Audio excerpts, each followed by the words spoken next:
तो कैसे हो दोस्तों। आज की इस कहानी में आप सभी का स्वागत है।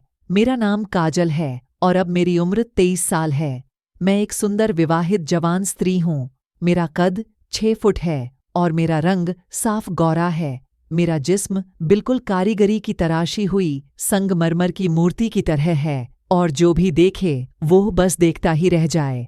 मेरी शादी हुए 2 साल हो गए हैं और मेरा एक बेटा है जो कि मेरी शादी के 1 साल 5 माह बाद हुआ था और अब 10 माह का है। जब वह 6 माह का था तब मेरे पति का तब्दीली कनाडा में हो गया था क्योंकि उनका क्षेत्र इंटरनेशनल था, इसलिए वह परिवार को अपने साथ नहीं ले जा सकते थे। उन्हें हर 12 माह के बाद 1 माह के लिए भारत आने की मंजूरी मिलती थी। विदेश जाना उनकी मजबूरी थी। पापा जी आर्मी में जवान रह चुके थे और रिटायर्ड होने के बावजूद वह बहुत फुर्तीले थे। आर्मी में आर्मी के तौर तरीके और ट्रेनिंग वह अभी तक नहीं भूले थे। गांव में रहने और खेतीबाड़ी करते तथा गांव के शुद्ध वातावरण के कारण उनका शरीर बहुत ही गठीला था और इस आयु में भी वह एकदम 25-30 साल के नौजवान लगते थे। पहले जब भी वह अपने सासू माँ के साथ हमारे घर आकर रहते थे तो मेरी पड़ोस ने उन्हें मेरे पति के बड़े भाई ही समझती थी। पति के जाने के बाद पिछले 7-8 माह से वह हमारे साथ ही रह रहे थे।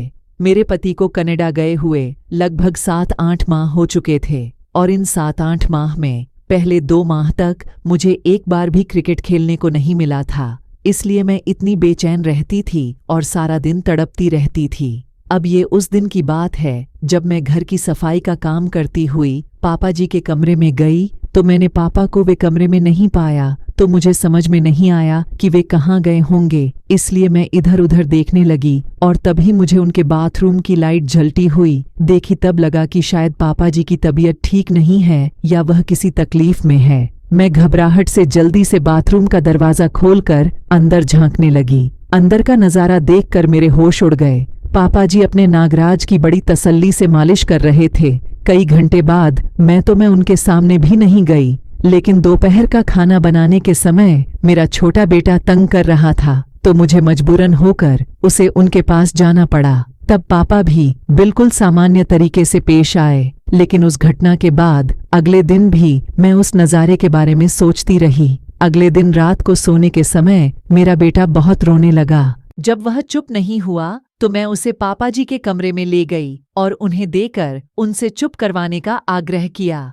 पापा जी ने गोद में लिया और मुझे तेल लाने को कहा। मैंने उन्हें तेल लाकर दिया तो उन्हें मेरे बेटे के पेट पर तेल मलना शुरू कर दिया। कुछ ही देर में बेटा चुप होकर उनकी गोदी में सो गया। पोते को दादा के पास छोड़कर मैं अपने कपड़े बदलने चली गई। तभी मेरे दिमाग में योजना आई कि अगर मैं पापा जी को अपनी झलक दिखलाऊं तो शायद कुछ बात बन सके, लेकिन इसलिए मुझे सिर्फ कुछ देर तक इंतजार करना पड़ेगा। मुझे नींद नहीं आ रही थी, इसलिए मैं बहुत देर तक ऐसे ही करवटें बदलती रही। तभी मुझे याद आया कि मैंने बेटे को दूध पिलाया ही नहीं। मैं उठी और पापा जी के कमरे में गई तो देखा कि पापा जी भी सो गए हैं। तब मैंने मन में आया कि मैं भी इसी कमरे में सो जाती हूँ, क्योंकि बेटा भी इसी कमरे में सोया हुआ है, और मैं उनके साथ वाले बेड पर लेट गई। बेटे को अपने पास खींचा और इतने में पापा जी की नींद में ही करवट बदली और सीधे होकर सोने लगे। उसके बाद मैंने मेरे बेटे का पेट भर चुका था,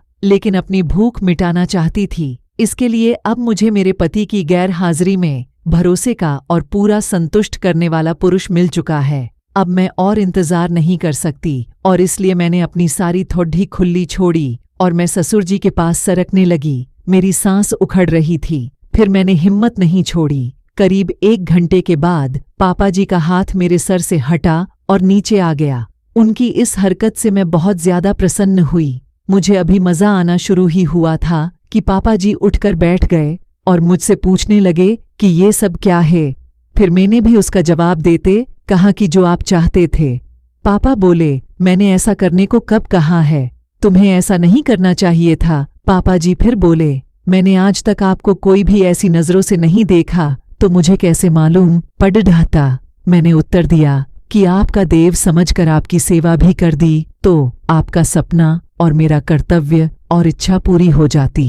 पापा जी बोले, अरे तू बात क्यों नहीं समझ रही है। मैं नादान बनती हुई बोली। इससे पहले कि वह कुछ कहे और बात ज्यादा बिगड़े। मैं उठकर खड़ी हो गई, लेकिन मेरे ससुर पापा जी का तो अब निकल चुका था और उसको भी मेरी गिरी साड़ी को देखकर मन ज्यादा बरस चुका था। उसके बाद बिना कुछ सोचे समझे मेरे ससुर मेरे साथ मस्त वाला क्रिकेट का खेल खेलने लगा। मेरे ससुर ने मेरे साथ लगभग 2 से 3 घंटे तक मस्त वाला क्रिकेट का खेल खेला और ये क्रिकेट में ससुर जी की बल्लेबाजी का पूरा लुत्फ उठाया। मैं नए नए तरीके से करवटें लेती रही और ससुर जी बल्लेबाजी करते गए। बीच बीच में मेरी जोर से चीखें भी निकल आई थी, लेकिन मेरा बीटा उठा नहीं और मैं पूरे 2 से 3 घंटे का मैच का आनंद लिया और मानो को स्वर्ग की शेर करके आई हूँ ऐसा महसूस हो रहा था। ऐसे ही इस दिन के बाद में और मेरे ससुर जी जब भी मन करता तब क्रिकेट खेलते, न सुबह देखते न शाम, बस जी भर के क्रिकेट खेलते।